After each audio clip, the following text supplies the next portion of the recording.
Whereas guys, we had to go do the thing, whatever the thing was. So even if I hated this guy, okay, look, to live, we got to go do the thing.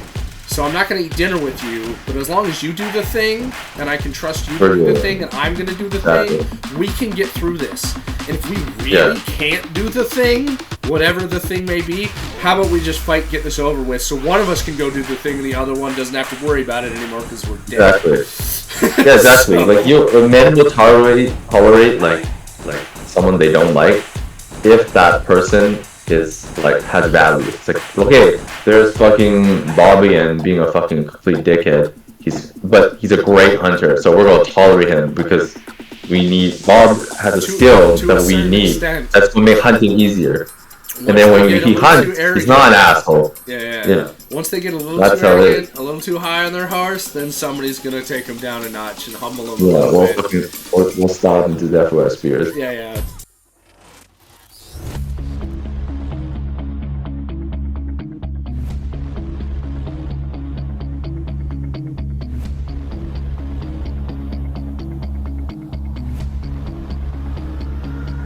Podcast where life meets the mats. My name is Sam. As always, I'm here with Gordon.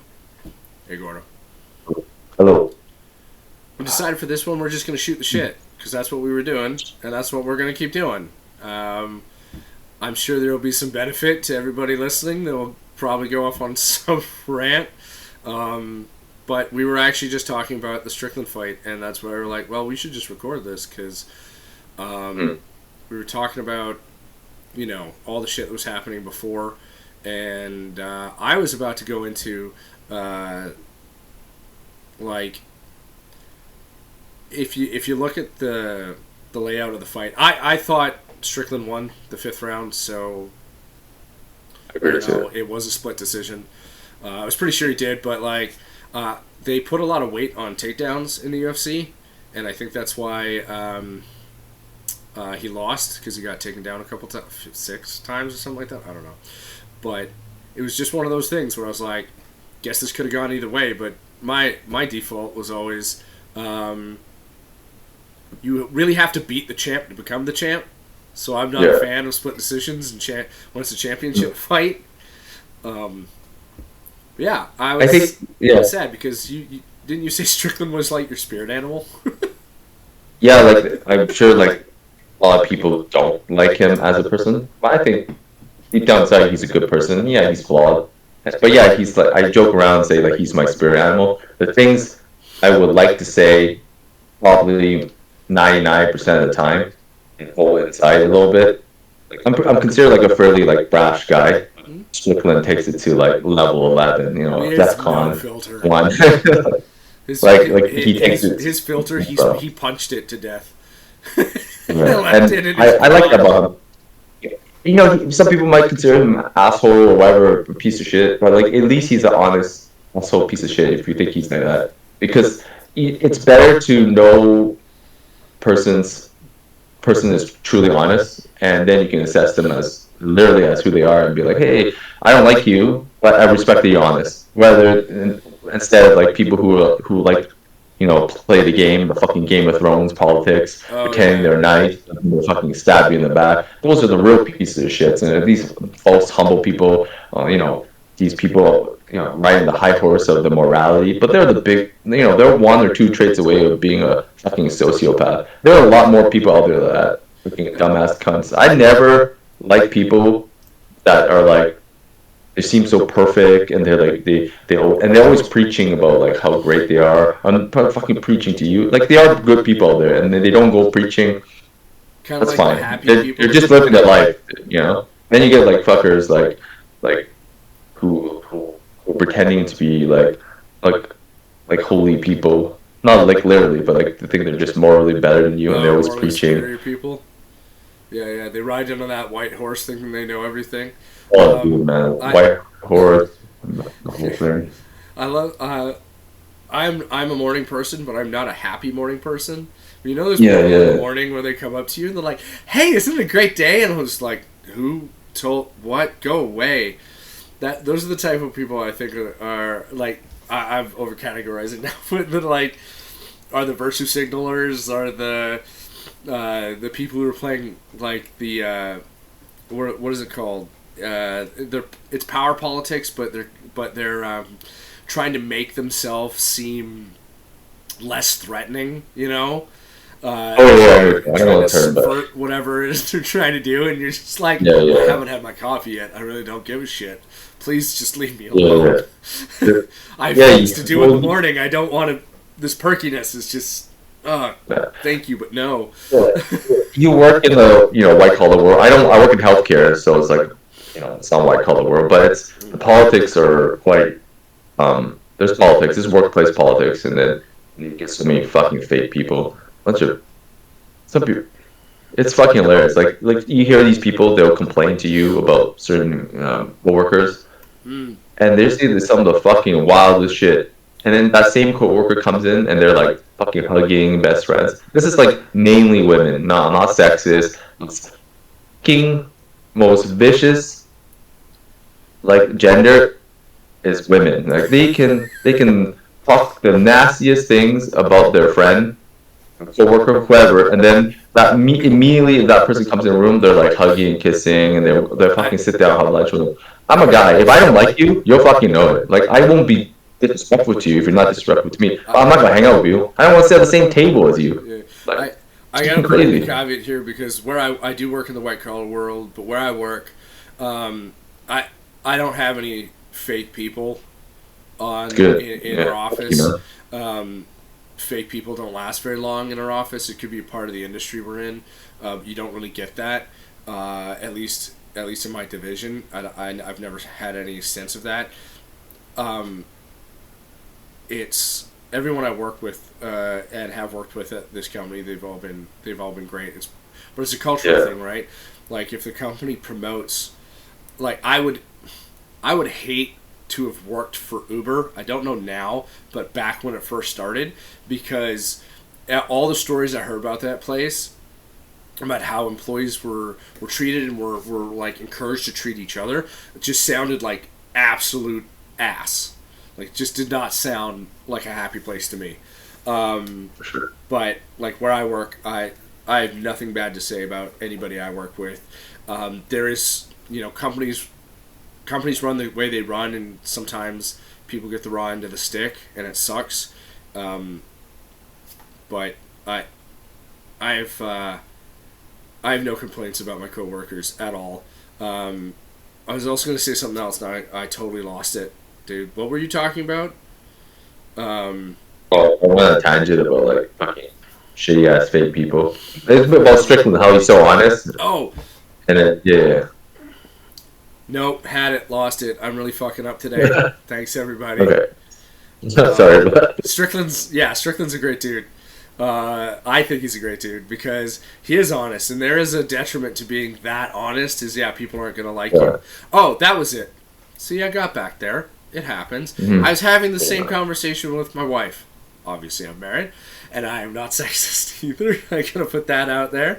But the way men and women pursue disagreements is so vastly different, and I think it's the way we've evolved. Yeah, at me. You can at me on this one. I will at you back. Bring it. Like, yeah, come on, at me. Like, the way we have evolved through every piece of research that I've ever read is basically we are meant to work together, right? And that also means the way we fight disagreements are different. Women fight in a certain way, the way you sort of described. Be mean behind their back in general. Not all women are like this. Come on, fuck off. There's guys that are catty too. That's not the way it is. There's degrees and everything. Not a catty man. So behind the back, they'll be like, this person, this, that, and the other thing, and then to their face, just trying to be super nice. And I think because they had to work more closely around child rearing during, hunter-gatherer stages and stuff like that. And they also had to try to keep harmony within the village because there was only 15 people, right? And, like, unlike 15 million, like, if there's only 15 people, it's really hard to just, for sure. like, stab everyone in the back and then expect them to help you. Whereas guys, we had to go do the thing, whatever the thing was. So even if I hated this guy, okay, look, to live, we got to go do the thing. So I'm not going to eat dinner with you, but as long as you do the thing, and I can trust you to do the thing, and I'm going to do the thing, we can get through this. And if we really can't do the thing, whatever the thing may be, how about we just fight, get this over with, so one of us can go do the thing, and the other one doesn't have to worry about it anymore because we're dead. Exactly. Yeah, exactly. So, like men will tolerate like someone they don't like if that person is like has value. It's like, okay, there's fucking Bobby and being a fucking complete dickhead. But he's a great hunter, so we're gonna tolerate him because Bob has a skill that we need. That's gonna make hunting easier. And then when he hunts, he's not an asshole. Yeah. Once they get a little too arrogant, a little too high on their horse, then somebody's gonna take them down a notch and humble them a little bit. We'll stop him to death with our spears. Yeah. Or like something. He can catch a rock to the back of the head, but sure. Yeah. It's just it's so different, and that plays into company politics, like you were saying. Like Like it's, I think, like I guess we're talking about gender roles and how men and women think.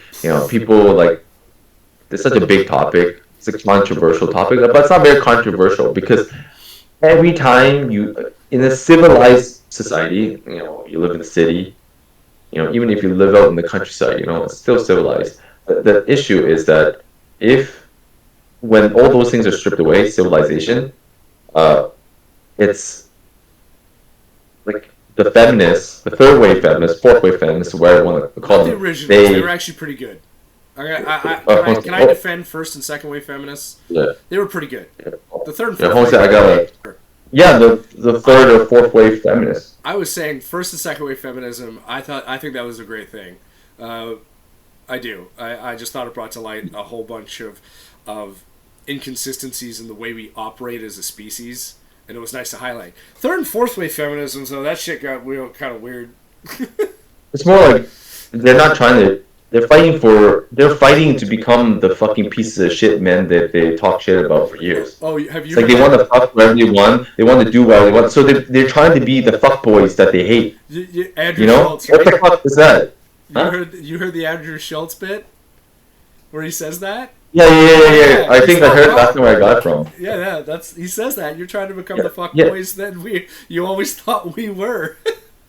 Yeah, it's like we. Yeah, it's like we want they want to, like, they're not every woman's life because they're the loudest about the women. Like, they could be only like 10 fucking hoes out of 100, but those fucking hoes won't shut their fucking mouths and their pussies, so they're just fucking loud, and they just tell everybody. They'll tell the other 90% of women, like, like, show your fucking tits, dress what you want, how you want. Think you're a boss. You're a boss, babe. I'm old as fuck. I don't know these terms anymore. You're a queen, slay. You try to. You're so fucking loud with it. So now, like, a lot of people, not just men, they see that and think like, oh, like 90% of women are like that. But in reality, it's like actually like not that many. They're just fucking loud and they'll fuck everyone. So like you guys just fringe group that has any sort of vocal platform. The echo of it makes it always seem like there's more of it than there really is. It's a disproportionality of individuals who are willing to speak, and maybe they have to be courageous to do so. It depends on the topic, depends on what they're fighting for. But they're always going to be louder than the majority of people who basically just want to go about their day, right? So then you enter social media, you enter in YouTube, you enter in the algorithm, and it just starts, and then of course the 24-hour news cycle, and it just makes it seem like some of these topics are way more active than they really are, so you always have to sort of take it with a grain of salt, because it's not a good reflection of how the world actually is. The best reflection of the world that you live in, especially because some of this stuff happens in other countries, other states, other cities. And I'm actually thinking of one right now, which I'm not going to mention the podcast, but I keep getting served this podcast thing, and it's basically, I guess they're called red pill guys. I don't know. Yeah, they woke up to the truth or something. I don't know. I like the Matrix. Yes, the red pill movement is so fucking cringe. It is. It's like I understand their whole like the baseline is like work on yourself, get rich, which is nothing wrong with that. There's go to the gym, be like a successful person. But like it's like, and then you're the alpha, you should lead. Okay, I get all that, but like they're taking it to like the extremes, to a whole nother level. I'm like, and it might be reactionary to something else, but everything is. But it's like there are certain basic principles that get adopted by any sort of philosophical group that usually start out sounding good, but then sort of teeter off in some weird shit. And you said a bunch of them right there, like, it's always good to improve yourself. There's never not a reason to do something that makes you more skilled, extends one of your talents, or gives you more knowledge about what you're doing. That helps so many things. It helps you be less insecure about yourself. It helps you have the ability to help other people. Like, I could go on. But anyways, this particular podcast, as it comes up, I guess it's these type of dudes, and usually I skip these reels, but sometimes I'm stuck in the brains got stuck in the social media moment of the YouTube or Facebook reels, and I have to be like, wait a minute, fuck off. But so I've watched a few of these, and they always get on like the ladies who have made choices that could in other times would seem reprehensible, like they have an OnlyFans, or they've slept with like 100 dudes, or sluts. Yeah, like they're interviewing women who are like the made obvious like choice to sell sex. Okay, well, to each their own. Go ahead, sell. But the thing do your OnlyFans thing. But like obviously, you don't interview like regular ass women who are like just they interview these ones. Like the 80% of us over here, we're not acting like that. They do this in the point to like demean them, degrade them, and even if it doesn't come across that this is what they're doing, to shame them, and then they always love to pull out some bullshit stats that like are red herring, or they come out of left field to make it seem like they know more than what they are, and usually it has to do with something like the fucking height thing. Like, oh well, if you go onto Tinder, it's like they just women disproportionately like guys who are 6 feet or whatever. It's like I won't push back on that though. That is I think when the more delusional the woman, like in terms of their expectation, they are as a huge subset of those type of women, and they tend to be, like I said, the loudest, and they will want all those things. Fair. I'm not saying those people don't exist. What I'm saying is that they're over-representing what people are actually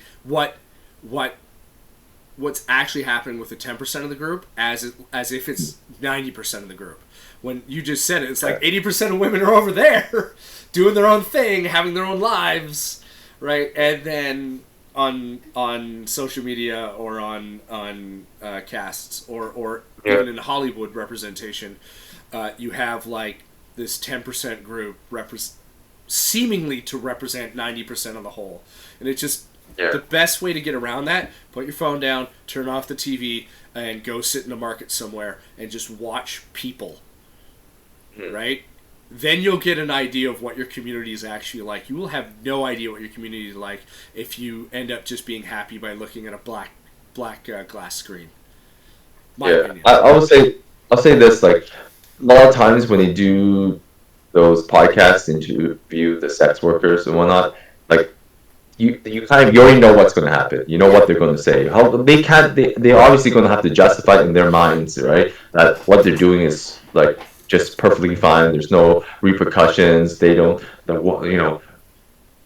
having army of simps paying them to watch their content is like totally fine. And technically, in in a capitalist way, it is actually fine. But to say that there's like nothing wrong in terms of like what it's doing to the men, I guess some women, but mainly men, they're watching this all the time. But they need to make their own choice and stuff, obviously.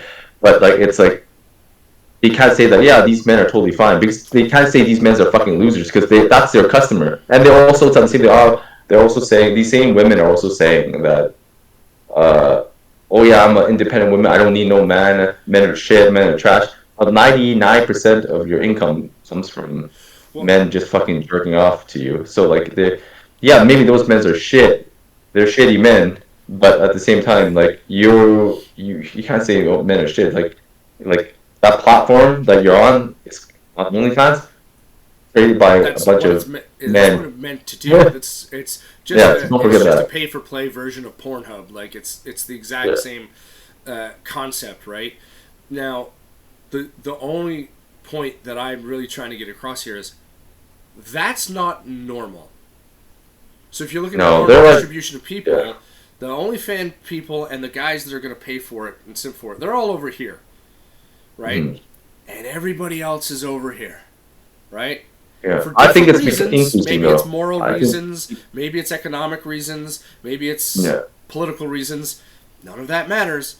Just remember when you start watching this stuff, because watching talks about this stuff will change your brain, not as much as actually doing any of that or being involved in any of that. And I would point you to a whole bunch of podcasts by Chris Williamson, Modern Wisdom, that he's got doctors and researchers who can talk about the side effects of all of that ad nauseum. Great show. Just try to remember, and this actually kind of plays in the concept I'm getting at. Kind of goes back to when let's talk about gym culture for a quick second, because some of this feminist stuff plays into that with the. But I'm going off on a different tangent there. When you're watching stuff online and you see that every guy can bench press 225 or 315 or like whatever, pick a number that's high, right? And you just start seeing more and more of the same guys lifting this massive amount of weight. Maybe they're on drugs or on gear, maybe they're not, maybe they're naturally strong. But then you start to think, oh, well, I can't bench 225, but everybody else can.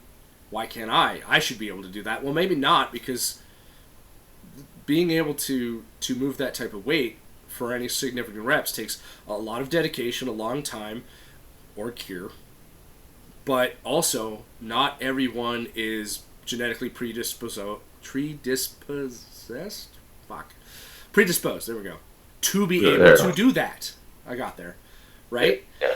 So if you start looking, and it's all the same type of psychology, depending on what you're looking at there, the more you see that thing happen, the more you watch guys bench press 315, you'll be like, why can't I do that? Well, you just might not be capable of doing that because like 95% of men in the world aren't able to do that.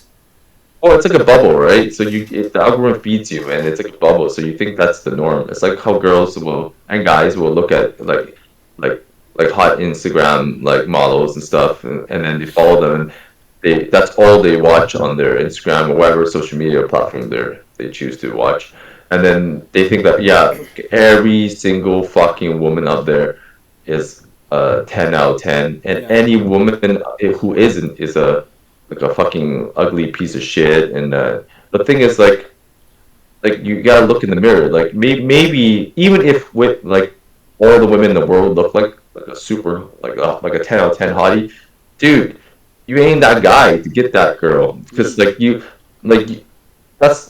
where I kind of agree with some of the values of the red pill. Like not a red pill guy, but like you gotta work on yourself. It's like if you just work on yourself and not give a shit about bitches, because that's the problem. Like all these guys that are kind of angry at women, basically, are like. Well, then you get into the incels. That's more like black women. It's just like they take it to extremes. Well, they take it to extreme too. It's like, oh, I gotta chase that bag, which is fine, and I go to the gym, work on myself, and all that stuff, and then. But then it's like, I'm not going to concentrate on women and stuff. Let's be clear about the improvement and the gym thing. If you get into the gym and you do a bunch of drugs and you look like not Arnold Schwarzenegger, because he's pretty good looking dude, but like you get all jacked and shit, that's not going to get you women. So get you men admiring your muscles. Like you tell how to do. Yeah. But just that's 4 or 5 bench press. It's like, dude, only men are gonna like maybe one girl, and then about 100 guys love it. Did not get me my wife. That had nothing. It made me feel good, which gave me confidence. to talk to my now wife, but like that's. I will say this though, but obviously we're older. How much I bench? But no, I'll say this like. But if you want to pursue something, you want to find like a mate. It doesn't matter who you like, but whoever you want to attract, like, don't obsess over it. Just work on yourself. Not like I gotta chase this. I could chase like the Lamborghinis, the Bugattis, all that stuff. Like you could chase a job that makes decent money, that makes you relatively happy. And you should pursue hobbies outside that, because you're just going to become obsessed with work, and then you go get burnt out. Most people, not all, there's some outliers, like real like sociopaths out there that could fly in Wall Street on all this. But I'm trying to say that just to have sustainability, to hit the life that you want, to get the woman that you want, whatever, if you want kids, all that too, in the house, etc., you need to have it's work-life balance. There are times where you have to grind to get a good job, take that money. Find somebody that's compatible in your life. At the same time, you can do both. Nobody says that you can't do both. But also, find to get a good job, and then find a woman that is compatible with your life. And then as we're talking, and have hobbies. For the love of God, have some fucking hobbies, man. Guys need a hobby. By the way, to any of the ladies that watch this, if your man has two hobbies, that's a good dude. Because and to be clear, it's not because he doesn't want to spend time with you. Okay, men have a certain. Means he's not cheating on you. Trust me. It makes you busy with hobbies. Yeah, if their hobby's the club, not a good hobby. Anyways, I'm aging myself. You're drinking with the buddies. That ain't a hobby. That's not a good hobby. But if they have a legit hobby, and if they have a legit hobby that they're passionate about, that they actually like talking about, and they have something that keeps them relatively physically fit, it doesn't have to be Jiu-Jitsu, although that's what our podcast is about. It doesn't have to be weightlifting or powerlifting or anything. We focus on those because that's what we did. But if they play soccer, if they run, if they swim, if they play golf, I don't care what it is. If they have something that keeps them moving, that's a guy, regardless if he makes $50,000 or $500,000 a year. That's a guy that's more stable than anybody who doesn't have any hobbies, right? You want a guy to be like not plea obsessive, but like borderline, like I won't say obsessive. Maybe like if they don't get to do their hobby, like at least a few times during the week, they're kind of like they're quite moody. They're quite antsy. They're cranky. It's like it's like this is part of my life. If so I need to. Because we've been talking about this, I feel the need to qualify myself a little before we get shit on. So I have a master's business administration with a focus on marketing, and I have a BA in political science. So that's my university background. Okay, been doing this for 15 years. So one of the things I'm about to talk about, because we bring in sort of psychology into marketing, hence the reason I was talking earlier about the psychology of observing things, because a lot of that is just marketing. They're trying to sell you a message. They're trying to get you in that bubble and, like you said, and keep you in that bubble to reinforce that messaging and actually change the way you think. Typically in my case, it's so you will buy something from me or the company I work for, to make you feel more comfortable with us, to trust that whatever you're getting is of value and will work. But the reason I bring this up is because during my formal education, we had to do a bunch of these background things on how people act and respond, right? One of those things is, which really doesn't have much to do with marketing, but they teach us anyways, is there's 8 spheres of human mental requirements. I'm going to say it like that. I forget the official name. But it's basically like every human needs, some people call it Maslow's hierarchy. This is a newer version of it. But everybody needs like food, water, shelter. Easy. You also need some form of spirituality.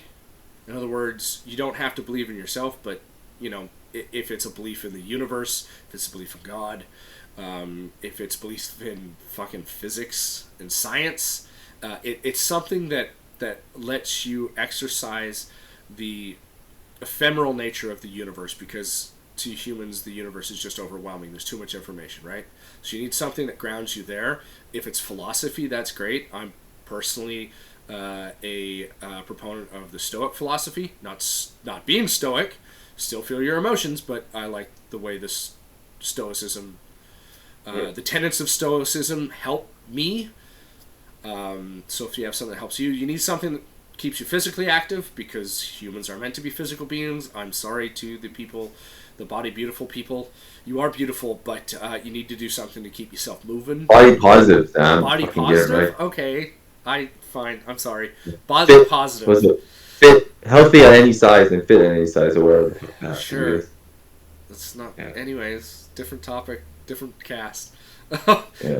You also you usually need some sort of familiar structure, whether that's the nuclear family, whether that's a large extended family. You need something that, so there's these 8 realms that you need to be complete in, and one of them, especially for men, usually indexes a little higher, is a hobby. Something that's not your job, because you do need a job. That gives you a sense of purpose. Yeah. You need something to do that's not your job, that even if it's stressful, the reaction of doing whatever that hobby is actually de-stresses you, right? So if you love playing video games and you are really good at it, yeah, that might be a stressful situation because you're playing competitively or whatever. But if it's not your job, if it is your hobby, you'll actually come back after playing the video game for an hour and feel better, right? So, yeah. So that long rant was just to say, if any ladies are watching, if your man is cranky because he hasn't got to do his hobby, it's not because he doesn't want to be with you. It's not because he's angry at you. Do the hobby. It's just let him go do his hobby because it helps him feel complete. He'll be a better husband, boyfriend, father. Trust me. Okay? I'm married. I got a bunch of kids. I'm telling you. From the same woman. From the same woman. I'm telling you. Important information. Yeah. Okay. And, we've been together for fucking, 17 years. So, it's a long time. So I'm saying, listen, 16 years. So 16. And then I'm saying, listen, there are times when I don't get to do my hobby, or I think, oh man, I can't go to Jiu-Jitsu. She looks at me and she's like, go to Jiu-Jitsu. I'm like, oh no, I'm gonna go do this. She's like, no, not what the fuck you're doing. Get ready, go to Jiu-Jitsu. It's like, you're cranky. You're a better person when you go. And I go. You need a support system. So when you're fighting partner, you need a partner. That's support right there. Yeah. A partner that understands you and doesn't be like, oh, you do so much Jiu-Jitsu. Well, there is a limit. Like if you're barely working, or you work and you don't see your family, and then you go to Jiu-Jitsu and your family is a complete afterthought, yeah, okay, that's a little bit much. But if you're a normal fucking human being who isn't trying to become a world champion of whatever sport, in our case, it's a competitive sport, like Jiu-Jitsu, and your partner should support you because it makes you a better person. They know that it makes you happy. It's not like you're going out just getting fucking slosh on the weekend or every day or some fucking bullshit. They know that you're going out there doing a skill. It makes you happy. And if it's combat sport, they should push you into it because if anything, it's a skill that's gonna, hopefully you never need to use it, but it's there in your back pocket. I think it's really important that, even if it's not fighting, I think letting your man, I hate the word letting because it's not letting, it's something they need, and you're right, there is a limit to it. If he's going 7 days a week and spending no time with his kids, it shouldn't make you feel bad about it. If you're going to play basketball, play soccer, play football, whatever the fuck it is, 3-4 times a week, it's for an hour and a half. It's not a big damn deal. Tell her to do a hobby. Be like, listen, you get a hobby for the hour that I'm doing my thing. Or maybe, we can switch off. You take care of the kids. I go do my hobby. I come back. I take care of the kids. You do your hobby. We'll come together and then we'll have dinner as a family.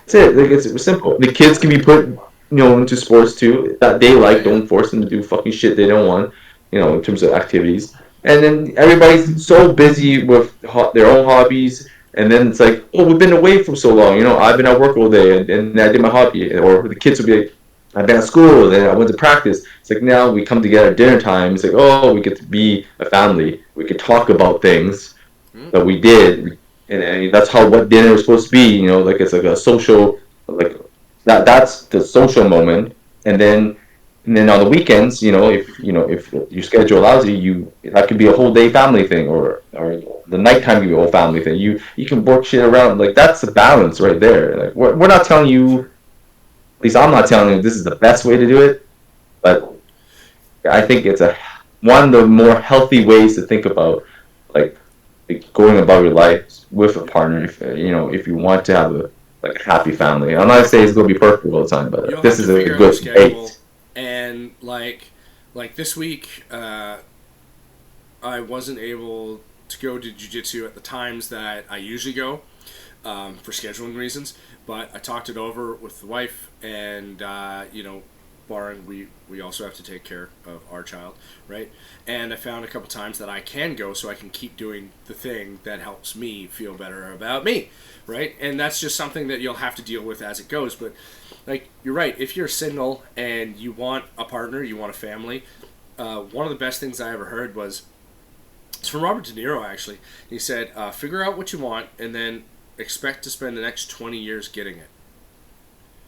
All of the stuff you just talked about, to me, about figuring out schedules and all that is part of that 20 years, right? Right? You said you're life. 16, right? Like, if you want a family, if you want a good job, if you want, stability, if those are things you want, figure that out, and then don't expect to get them next week, next year, next month. You're going to have to continually work at this for the next 20, 30, 40, 50 years. And you're going to have to put that effort in. Part of that is, when we're talking about jiu-jitsu or scheduling in your hobbies, is sometimes you're going to have to make adjustments. Sometimes you're going to have to be adaptable. And that's just life. And yeah, you might get a little crankier one week than the next week because you hit a roadblock, because you hit because you didn't exactly get to do all the things you want to do. That's always a problem I have, because my eyes are too big for my stomach in that sense. There's always 18 things I want to do, and maybe I'll get to do 6.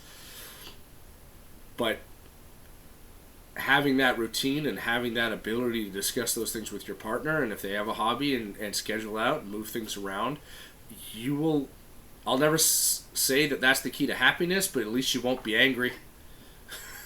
Right? You'll be happier. That's for sure. Yeah. It's you definitely would be happier. Like the thing is, I think this podcast that we're doing is we're trying to approach. Obviously, it's about jiu-jitsu, strength training, jiu-jitsu, our journey through jiu-jitsu as older people. But it's also we want people listening to realize that it needs you have to do it in a healthy way, right? There might be some people our age who, maybe they're not married even, but they also have aspirations of doing jiu-jitsu. They love jiu-jitsu so much, or it's I'm gonna do jiu-jitsu 5 days a week, twice a day, and if my girlfriend can't handle that, then fuck that bitch. But she might be a great bitch. She might be fucking great. You're giving up a great woman for fucking jiu-jitsu, and you're in your 30s. You gotta be some stupid motherfucker. Chris Bumstead's wife. Oh, you need to do Mr. Olympia again? That's the thing you love to do?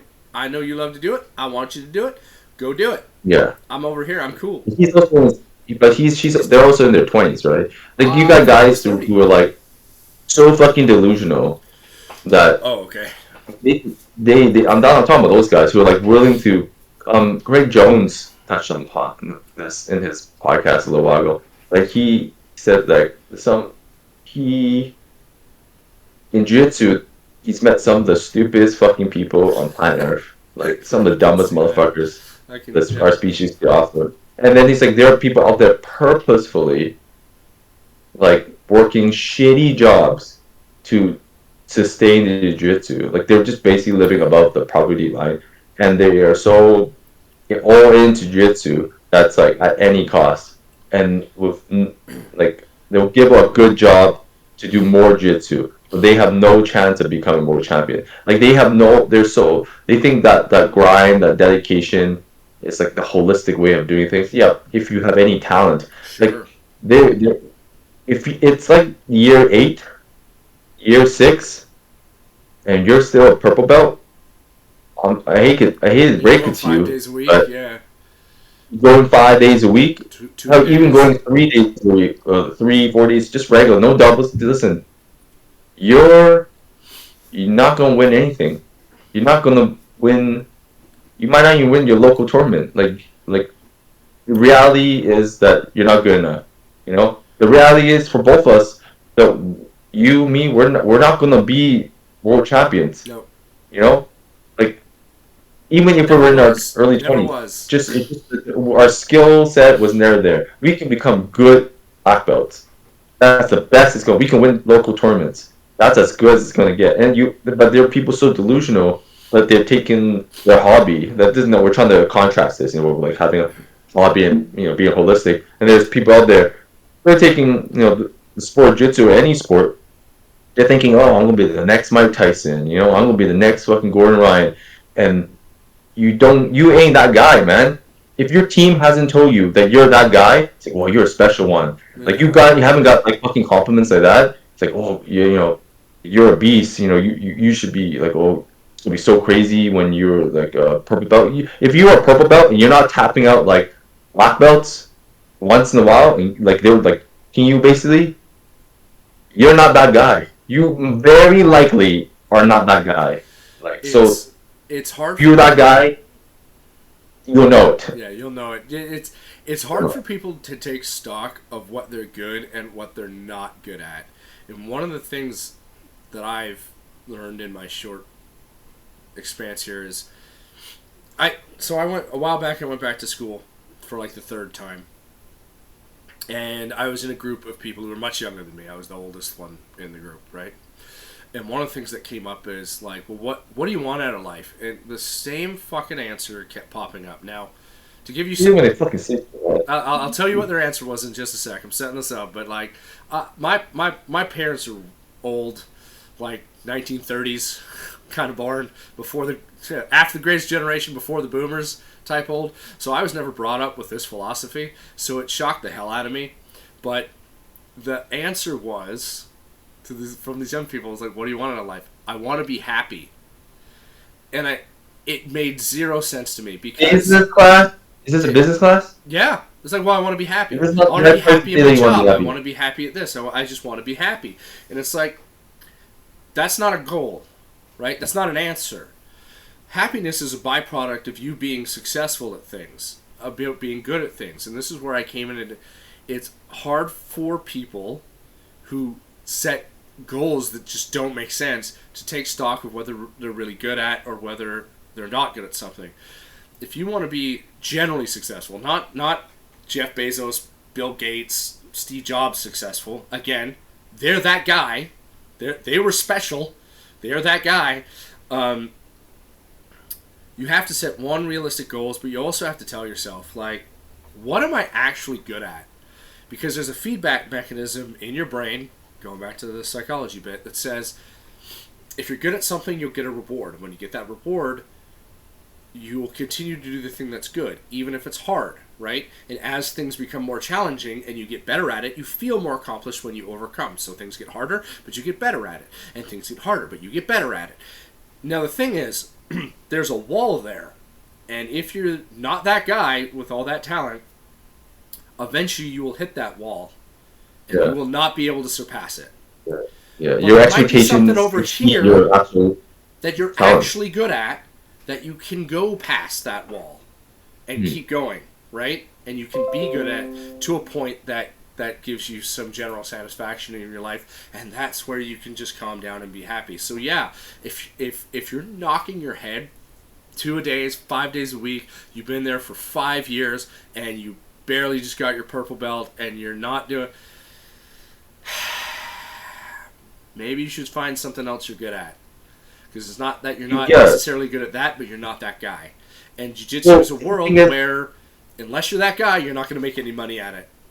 And here's the thing, like a lot, like, people were like, who do jiu-jitsu, because the bar to entry in jiu-jitsu is like 0 below ground level, man. It's like fucking dirt level, man. Hey, anybody can has go a in. free a couple free sessions, and you show up, and if what you you can need, breathe, like, if you can breathe and roll out of bed, on your own, like free will, you can go to jiu-jitsu. Okay. But what I'm trying to say is, like, these guys, like, the reason why they do jiu-jitsu is become world champion. Like, day one, I'm going to become world champion. That's great. That's very inspirational. Like, and very motivating. But that's not going to sustain itself. It's going to run out. Like, when the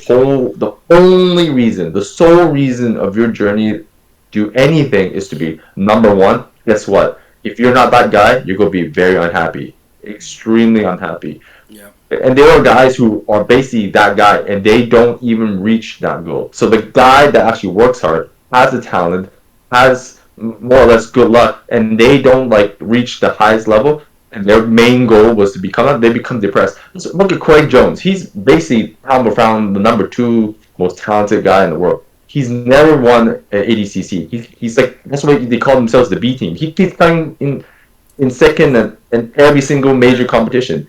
But he doesn't take it so seriously. He makes a joke out of it. Yeah, we're the B team because we're always second place. Yep. And look how fucking happy Craig Jones is. Yep. He looks happier being second than Gordon Ryan is being first. Okay? There's the delusion of victory. Yeah. Have you heard of this?